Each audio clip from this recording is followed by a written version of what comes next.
Welcome to the MacRostie Art Center's May exhibit, Bringing Into Being. Bringing Into Being is a group exhibition featuring 6 artists from across the state of Minnesota whose work created for this show responds to the use of clay as a medium for interpreting one's relationship with nature and the environment. The participating artists in this exhibition include Ashley Hise, Ellie Bryan, Mary Augustine, Karen Olson, Joan Beech, and Lenore Lampi. The works submitted to Bringing Into Being represent individual interpretations of bringing life into earth, essentially reflecting upon the process of creation from formless clay to expressive object. As potters whose work is influenced, created, or representative of relationships they experience with the environment and landscape, these 6 artists reflected and responded through the works you will see in this exhibit related to the concept of being a creator through clay and pottery.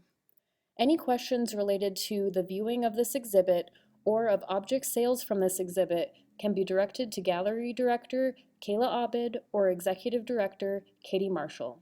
Once again, we'd like to thank you for viewing our exhibit and hope you enjoy. We would also like to thank the sponsor of our May virtual exhibit, Paul Bunyan Communications. Hi, my name is Mary Augustine, and I live out in the country in Bovey. And what brought me to pottery was I started taking it in high school, and I had lost my mother. And so it was a very connecting way for me to heal. So, yeah, and then I took it in college, and all my life, we've always gone down to the Art Institute in Chicago 2, 3, 4 times a year, done all kinds of plays, and art has always been a place that feeds my soul. Nature influences my work a lot. In this exhibit, I did flowers, and I added to my pots, and they're cooling down in the kiln right now, and I'm excited. And I love just nature. Incorporate leaves and flowers into some of my work, and yeah, the warm sunshine and the smell of the flowers and the evergreens, and yes, it's wonderful. So I tend to just take my clay, my lump of clay, my ball of clay, and I may have a plan in my head. I tend to not write things down. I tend to just go with how the spirit moves me. And sometimes I sit down and I think I'm going to be making a bowl, and it turns out to be something different. And so then you throw the pot, and you got to let it dry up just a little bit, and then you trim it, and then you have to let it dry all the way. And I tend to turn my pots and keep them. You gotta keep them under plastic, or else if they dry too fast, things crack, and that's done. And then loading the kiln, and I have a pretty large kiln, so it takes about 40 some pots, and fire that up, and that's called a bisque firing. And then unload the kiln, and then start the glazing process. And that's probably my least favorite part, is glazing. But as I make more pottery and sell more pottery, I've kind of, now I think about it, it's the icing on the pot, it's the icing on the cake. So I just need to get over it and put some more time into my glazing. And just in the last probably 3 years, I would say, I have experimented more with my glazing. we built our studio a little over 8 years ago. We opened it this June. It's going to be 7 years. And yeah, I'm on Facebook, Augustine Artworks. And yeah, on the Facebook page is also my phone number. And, you know, if somebody needed to get a hold of me, yeah, I'm up on Scenic 7, 6 miles. And once this pandemic is over, I will be open a lot more now that I'm retired. And yeah, I have a Facebook page that's specifically for my artwork. I'm not real good about getting on the computer. I'd rather be out in my shop. That's one of my goals this year. But yeah, another thing that Joan and I, it's been 2 years that we had Art in the Garden, and we did it 9 years straight, and we are going to bring that back this year, Art in the Garden, and that's out in my yard. And every year I would invite a couple guest artists, and I have a couple in mind, and I need to call them. And so that will be in August, so you can watch for that. And yeah, it's good. We all need to have something to feed our soul, especially in these crazy times right now. But you know, it's going to be okay, and we're going to make it through.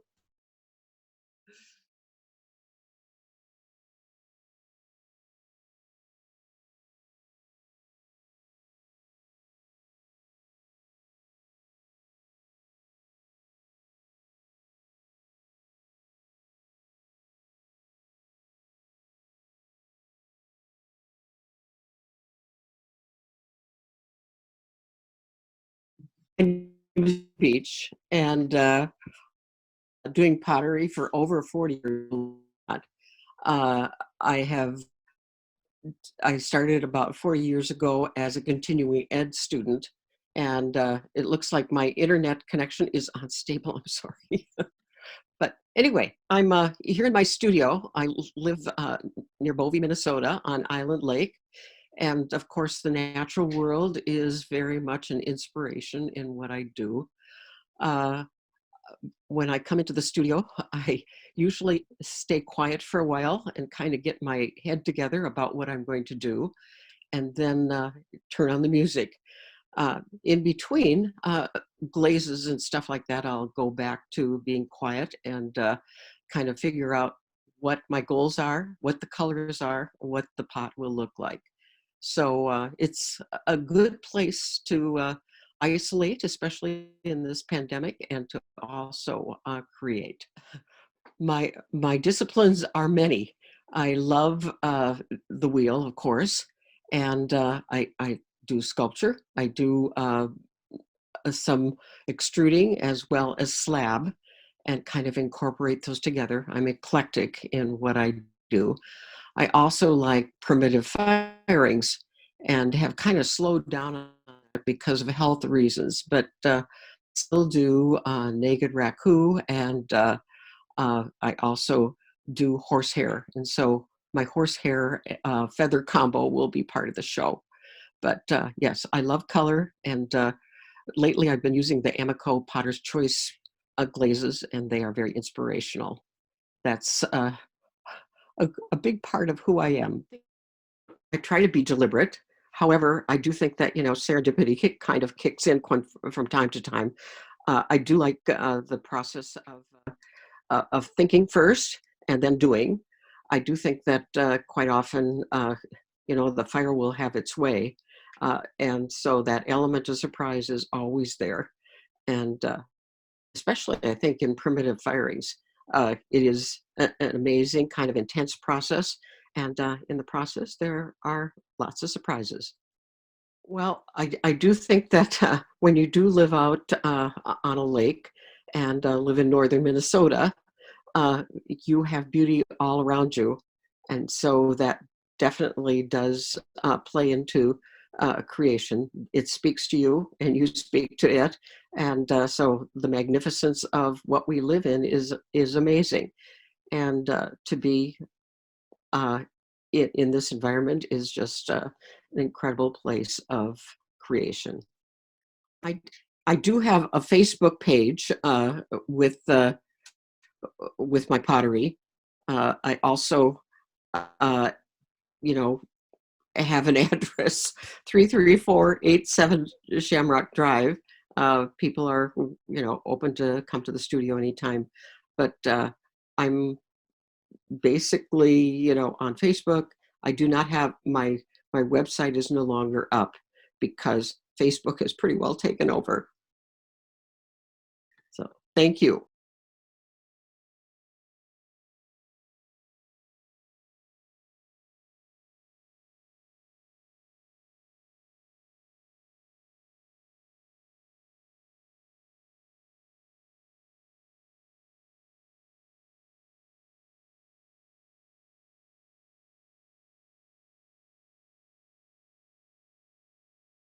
Okay. I'm Ashley Hise. I'm a ceramic artist. I live and work in Duluth, Minnesota. I loved clay from the moment that I touched it, which began for me in high school. And from there, I was always looking for ways to be in a clay studio somehow. I traveled a bit after high school and ended up in North Carolina, where there's a lot of respect and excitement around folk arts, around craft. So I did an apprenticeship there at a pottery studio and loved everything about it. I loved the way that clay brings people together because, of course, you're doing these firings and you're kind of often in a cooperative type studio. So fell deeper in love with it and then found out about a program there in North Carolina, a professional crafts program through a community college. So I studied there, and I'd say that's where I really learned. It was very focused on the craft of making. So I got a lot of experience with digging clay, firing, making glazes, kind of the whole gamut of ceramics. And then I worked doing that for a few years and then kind of fell more into teaching. And so when I completed a BFA, I got it in art education, and I still do a lot of teaching mixed in. And I try to balance both having being a visual artist and then teaching, because I love both of them a lot. And yeah, I still am in a cooperative studio at the Duluth Art Institute. I love what that brings. There's always people to kind of bounce ideas off of and ask questions to, get feedback from. And then I do a lot of teaching through the Art Institute as well. To begin with, I feel like we belong to nature, and I think our bodies know that in a really deep sense, kind of like the feeling that you get in a landscape that you love, that feeling of comfort and belonging and solace. And I think from those feelings, that's a great place for creativity and inspiration to come from. So much of what I do when I create is kind of a reflection on that sense of belonging and beauty that I find in nature. And for me, coming back to this area, to the Duluth area, and being in wide open water was huge to me. I feel like it healed me, and it kind of made my art, brought inspiration. It kind of just like ideas started bubbling up once I was sort of back here with this rocky shore and wide open water, and so many different shorelines to explore. So that's kind of where I feel the most at home. That's something I missed when I was in the mountains in North Carolina, was this wide open water that we have here. And so that's been a really, really big part of my work since being back here, is like the palette of the lake, the movement of the lake, the kind of sculpting of the shoreline that happens, and then finding bones while hiking, and kind of thinking about that relationship, these like growth patterns, and how that really strongly connects to water patterns. Those are things that I think about a lot. Well, I start with kind of a loose idea that maybe comes to me. Often it is inspired by something that has a growth pattern in it, or even decay, something that kind of captures that like evolving nature of times, like bones, shells, even like patterns that are left in rocks, water. So sort of like a loose idea about that. And then I throw on the wheel, and the wheel kind of informs the shape. And then once I have that thrown shape, I can kind of take those pattern ideas and apply it to the thrown form. And the thrown form, of course, affects what I do. So it's all very like I don't plan too heavily. The process informs a lot of it. So yeah, so I take that wheel thrown piece, and then I'll start to add onto it, like add ridges. I like to kind of let the clay crack, dry a little bit as I add the ridges. So that's kind of in the same way of these like growth patterns. Also, the other side of that, like letting glaze drip and clay crack, sort of that decay patterns that I also find really beautiful. And then I often cut away parts of the piece. And then when I fire it, I guess, like I was saying, I like to use glazes that move a lot in the kiln, that form crystals in the kiln. So there's always some of it that's out of my control. And yeah, I use an electric kiln, and I ramp it down in a certain way that kind of encourages these crystals to form in the glaze, and also encourages the glazes to run and mix. And then I like to kind of ideally like freeze it in that moment where you can still see the movement of the glazes. So I have an MN artist site, which people probably know about if they're in the art world. It's through the Arts Mia, and so if you just Google my name, Ashley Hise, MN Artists, there's a page there for that. And then I also have Instagram, and that is at ASH_LEYHISE_ceramics.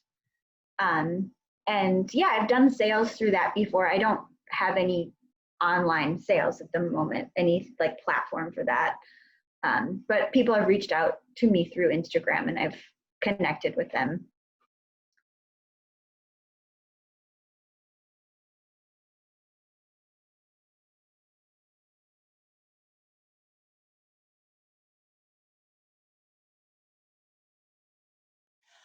My name is Lenore Ray Lampi. Lately, I've been starting to use my middle name, and why not? And I live in Duluth right now, though I grew up on the Iron Range. And my studio is in my home here in Duluth, and I have a home that has a nice view of Lake Superior. And my studio also, especially in the summer, I can have the door open and I can be outside and enjoying the breeze off the lake. And when I was in getting my BA degree in art, I did have actually 3 quarters at UMD in the clay studio. And I didn't find at that point that it was going to be my calling or anything. And I like 2D work as well. And I think that's where my focus was at the time. So I think that was, basically a a good chunk of time to get introduced to clay, especially when Glenn Nelson was head of the ceramics department there at UMD at the time. And later, I was a teacher for over 20 years. And I have to say, because I was teaching a general art education program, that clay, of course, was part of it. And I think maybe that kind of nudged me toward working with my own expression in clay as I taught the students. So I ended up buying a used kiln from D&H Ceramics and had that installed in my home. And I started working on some sorts of art that way. I was also, though, probably like over 20 years ago, working with a group called Iron Range Art Space. And at the time, I was doing a lot of sculpture with wood and Lexan and other experimental types of materials. And I'm really proud of some of the work that I did during that time. It was, it was good work. So I do have a calling maybe more towards sculpture. And I love three-dimensional work. I think probably because, I don't know if it's because of growing up in the Northland and snow, I really have a leaning towards black and white and form. I'm always a little perplexed with color, even though I was able to teach it, I hope somewhat adequately, but I'm really not a painter. So form is probably most important, form and line for me. And so historically speaking, I continued to do some work with clay on my own, in my own private life and private career. I have an installation at Vermilion. I don't know if it's still called Vermilion Community College, but at the time it was, and it was through the Percent for Arts program. And that was clay sculpture. And that was part of my series Pelt Problems and Fake Fur. And I was working with animal pelt forms. So, and now it's just evolved. Because I like the black and white, and because I was introduced to porcelain clay, I think somehow this birch motif series evolved from that. And although I do have a line of functional pottery, which I've done for almost 15 years now, and I found it could be my backup for a career other than teaching, and an extension after teaching of my career. The sculptures that I have on view there are kind of takeoffs on natural forms found in nature. In fact, some of the pieces I've dubbed found furls, for example. And yes, I have found some pieces of birch in the woods, or I'm going to say in a fire lot, that, I mean, they have a line sort of flow to them. Then that's led me to my other series that I'm working on right now. I think it came as a natural flow from the ribbon-like forms of the birch. So it's leading on to new things as well, but I continue to work with this series. Really, I had the opportunity to meet Marilyn Levine, and she's in the textbooks. She did a workshop at Hibbing Community College, and my friend Kathy Samness encouraged me to attend. Actually, let me think.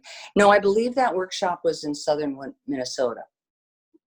I'm getting a little foggy on that. But anyway, I took a workshop with Marilyn Levine, and she, of course, had been I just idolized her work so much. She did the very trompe-l'oeil work of leather jackets, leather coats, boots, everything. And this was prior to this is like 30 years ago, and she's in the textbooks. And she developed a clay that had nylon fiber in it. So I remember seeing a piece of hers, so many years ago in Boston at a museum. And at the time, I didn't even know her name. And then later to, actually be in the same room with her, and also I have a little file with a little leather piece with her stamp on it. She's since deceased, unfortunately, but she's one of my idols. Jennifer McCurdy, another idol of mine, and her work with porcelain. And I guess I don't know that I do takeoffs on people's work, although I was doing attempting to do a lot of trompe l'oeil at a time in a series I called Vestments. And that was on view, in a couple different places during that period of time. So I really, really admire, and their sculptures thrill me. Let's put it that way. I hope I answered the question. I'm sorry. Well, I'm pretty crazy about Instagram. I love my handle, is that correct, is SurArtist_Lenore Lampi on Instagram. And basically, I love the format because I can focus in just on art. I mean, it's my art space for me to discover other artists and to admire other artists' work, to see what's going on in galleries, to get feedback, which is really pretty important when you're making work and it's not going out the door right now. It's important for us to see what's going on. And so I would encourage anybody, to hop on to Instagram, because it's so visual. And I have a Facebook page, which happens to be in some sort of disarray right now. I don't know what happened, but it's not really my major focus. I have a Twitter, and I do try to post on Pinterest as well.